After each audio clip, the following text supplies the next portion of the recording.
Well, hello, welcome to our first video. I don't really have a heck of a lot to say this morning other than I'm just getting ready for work. I have a new client starting today. And as a therapist, something that goes through my head when I have a new client is, this imposter syndrome takes over immediately first. It says, hey, who are you to think you have something to offer this person?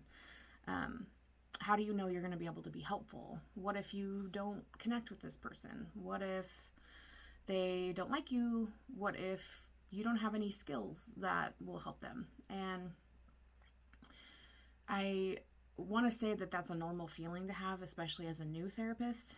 It takes, from what I've heard, an average of 2,000 to 3,000 hours of direct client care before you feel completely confident in your skills and abilities.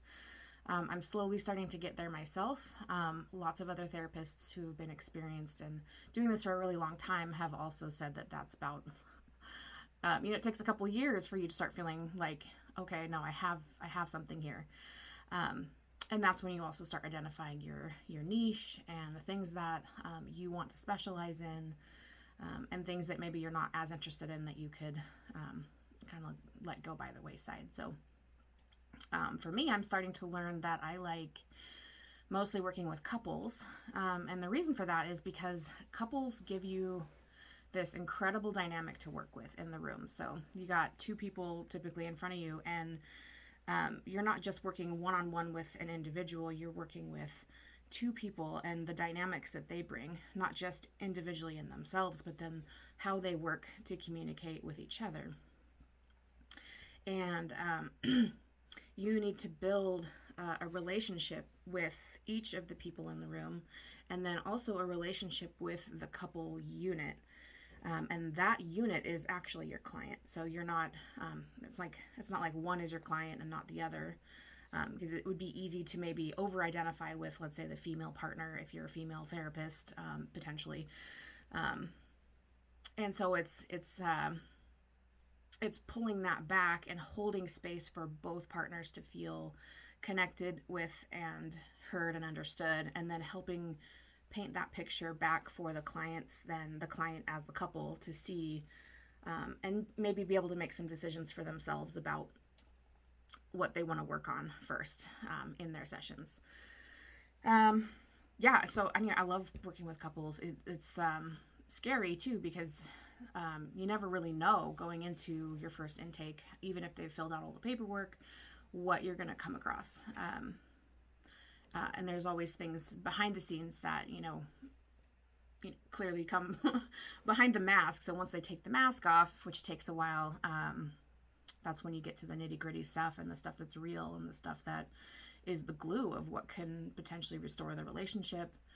And maybe sometimes it's just about identifying the differences and moving toward, a separation or a time for you to discover yourself again, and then to determine whether or not you're ready to continue in this relationship or move to the next experience in your life that you're ready for. So anyway, that's one thing I love about couples therapy.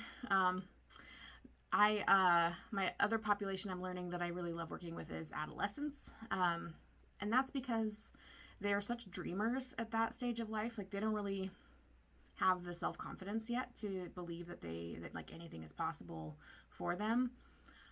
Or they're extremely overconfident in their abilities, but typically it's the other. It's that, that feeling of like, my peers at school are all looking at me, or they all think I'm not pretty enough, or I'm not smart enough, or any of that. And so it's about helping them discover their identity in themselves, who they are, helping them to define their values and their boundaries in themselves so that they can go into, transition into young adulthood and early adulthood with a sense of confidence and self-efficacy. That's what I was trying to say. So, and it's beautiful because then, they're just open to so much that, it's just like, it's limitless in what they can do. So it's a lot of it is just encouraging and helping them to discover their own strengths and to feed into that so that they can move forward with confidence. So those are my 2 favorite populations. I'm heading right now to meet a new person, new intake. Yeah, and I'm going through that same thing, that imposter syndrome. Like, can I do this? Are they going to like me? And, honestly, it doesn't matter. It doesn't matter, because if they don't like me, that's not about me. It's about, it could be about projection. It could be something like I remind them of a person in their life that they don't like, or maybe I remind them of the person that damaged them in their childhood, or, you never know. So I have to learn how to not take that personally and just move forward. And really it's, therapy sessions, they're about the people. They're about the person that's coming for help. They're not about the therapist. And I know that's hard. It's a weird thing to even say. We talk about it a lot in grad school, though, being able to put yourself in a different position where you're, you're curious and you're open and you want to ask questions and you want to be a positive presence that also has this knowledge in the back of what kind of skills might be helpful to a person in this scenario, or you may be pulling on old memories from yourself that you have learned to work through that then you can help someone else through as well. That's another thing about therapy, is like to me, I don't feel like you can help someone through something that you haven't been through yourself before, at least to some degree, or some variation of the same thing. Because, people can tell a fake. They can tell when you're just, regurgitating something that you read somewhere in a workbook. And so really it's more about, therapy is more about establishing that relationship with people and getting to a point where you're a blank canvas for them to then give you everything that's going on in their brain that they can't make sense of, everything that's going on in their body and their emotions, and they're just like vomit on you this stuff. And then it's your job to just hold that space with them, help them piece things together, and then hand it back as a picture, and then see, like, is this the thing that you're trying to describe to me here?